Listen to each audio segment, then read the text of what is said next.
सलाम अर्ज़ करूं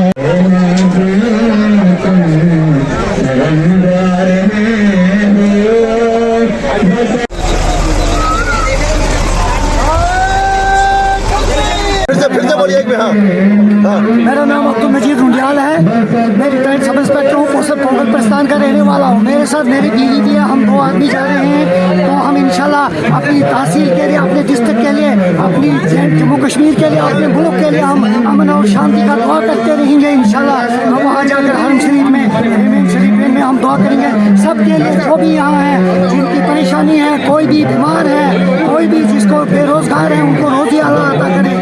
हमारी यही दुआ है। हमारे यहाँ से 63 हज पिलग्रिम्स जो हैं वो कोटा में थे, जिसमें से कि 2 पिलग्रिम्स जो थे वो एडवांस में ही 9 तारीख को चले गए। उसके अलावा आज जो हमारा 22 लोगों का जत्था जो है यहाँ से रवाना हो गया, और बचे हुए जो हाजी हज करने जाएंगे वो बनाल से जाएंगे।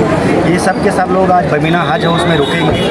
उसके बाद अभी जो लीगल फॉर्मेलिटीज़ जो उनकी होंगी, जो बाकी जो चीज़ें होती हैं वो पूरा करने के बाद क्या इस बार कुछ मुख्तलिफ जैसे हमारे ऑलरेडी पास प्रैक्टिस के हिसाब से जो इंतजाम हम करते हैं, वैसे हमने पूरे के पूरे इंतजाम रखे हैं। हमारी यहाँ से जो गाड़ी है वो उनको SRTC की गाड़ी में लेके सीधा बेमिना हज हाउस ले जाएंगे। वहाँ पे जो इंतजाम हैं हज कमेटी द्वारा वो किए जाते हैं। क्या इसके बाद कोई और काफिला था? बस यही लास्ट काफिला था जो